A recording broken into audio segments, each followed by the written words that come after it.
Okay, YouTube. Let me just get right into the topics. This is Mr. Charlie Black, by the way. I was watching a little bit of this clip of Maury right now. I don't even know why. This is like the second time in 6 months I've seen a clip of this show. But it was about this girl with a paternity test taking her man on television, and she's adding up all the things that he hasn't paid for the child. And this kind of relates to this letter yesterday that I got last night. This woman, I won't put your name out there because I don't want to embarrass you or have people send you hate mail. This woman, she sent me a letter, and it was nice because she complimented me, of course. I like compliments. And she said, thank you for expressing your opinion the way that you do, and wanted me to talk about interracial dating, why black men are no good, and why black women should not be encouraged to go outside and date out of the race just like black men do. I think that there are a lot of issues surrounding why black men and women date outside of our race. I always like when people date outside of their race for the right reasons, meaning that you love the person that you're with for who they are, not what they are. And I see a lot of the backwards, materialistic, crazy stuff when it does happen. This lady's in a situation where she has a child, she has an education, a job, money for housing, all these things necessary. Her baby's father is in jail.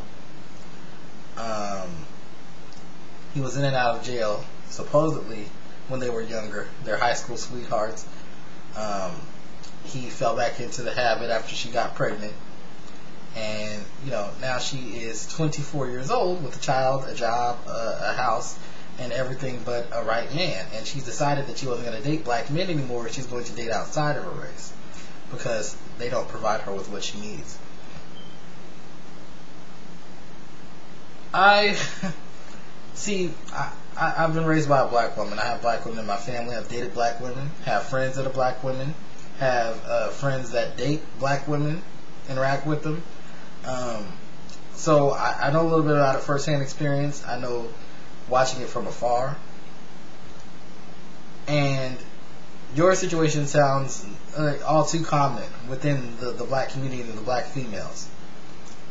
You don't have a good grasp of what the true priorities are, or when you did get them, it was too late. I'm tired of black women or black men complaining about your counterparts when it simply has to do with a lot of your reevaluation of your priorities. Don't tell me all black men are bad or all black women are bad when you don't have all your things together in the first place. If someone was in trouble with the law all throughout high school and you dated them, you were well aware of their capabilities. If someone grows up and still gets in trouble, you're well aware of their capabilities. This man's in jail now. This is a person that's fathered your child. And I don't know if you thought about it before you started having unprotected sex, but how did you think that this person was going to react to the baby? And what did you think this person's intentions were for you? Because now you have something that's there for you, with you for the rest of your life. And you didn't choose the abortion route, of course, and that's a blessing in itself for you because you have a miracle, a baby. But your job is to provide the best opportunity and the best lifestyle for that child. And how can you do that, when you have such a, not necessarily twisted, but warped view of men in general, and specifically black men. I don't like it when I hear black women complaining about black men when you're picking out the wrong ones. And it happens all the time. There are certain women out there who have their stuff together and they're just looking and they just have, the timing is horrible. And they're lonely. And that's the worst time to be lonely because I see a lot of you settle for less. In times of desperation, you go for people that you wouldn't necessarily have looked at before. And that's how you take a good girl with some good credit, a good future, some potential, and mix her up with a black man with what she considers to be good dick, and then all of a sudden she's all twisted in the head.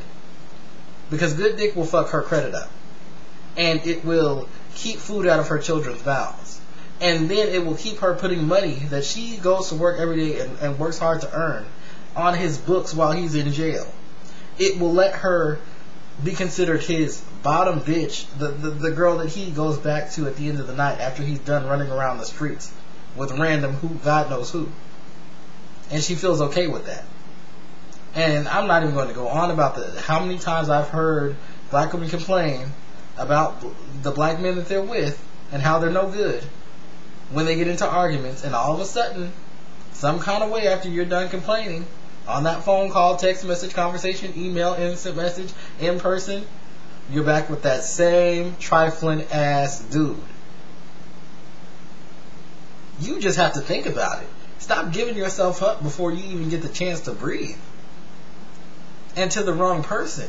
The problem is that I think with a lot of black women, when it comes to dating black men, you want a quality man, but you don't want a quality man right now. You want the guy that's going to give you thug appeal, that's going to be ghetto, hood, that's going to have that BET video swagger. And a lot of black men are walking around like that today. But if you're going to take that because you consider it good, you have to take the good with the bad. Because I know some girls that will take punches for good dick and just walk out like it's nothing. Women who are insecure about the way that they look, and you know, they see a light-skinned man with green eyes, and they see a dark-skinned buff man, and they're ready to just drop everything all at once and just run to him. They settle for the lowest of the low because they think that that's the last opportunity they're going to have at love. And if that's one of the people that you are, you really have to evaluate yourself. Focus on what you're doing wrong first, and then look out around you. I know that there are a lot of deadbeat ass people in general, black, white, everything in between. But specifically, there are a lot of deadbeat black men, and there are a lot of deadbeat black women. You have to be patient, and you have to know when your timing is and what you're going for. And if somebody is telling you that they don't want the same things that you want, and you're messing with them anyway, you really have to get it instilled in your head that you're not going the right path. But don't complain about all black men, because essentially what you say about us, you're saying about yourself too. Because we're your counterparts and we go hand in hand. So if you consider yourself a good black woman, there has to be a match for you. Right? Focus on that. You're going to date interracially, date for the right reasons, because you love that person. But then don't go date interracially and date up, because I notice that happens all the time. Not all the time, most of the time. Where women will go outside of the race, or men will go outside of the race and date people, and they'll have such a high set standard that they didn't have when they were dating within their race. Because they've had those problems before, they want to avoid them, they set their standards higher. What if you applied that same standard when you were dating within your race? Would you think that you would have had some success? Think about it. I'm going to do a counter to this video, of course, because I don't want to be unfair. So I'll be talking about black men pretty soon, so stay tuned.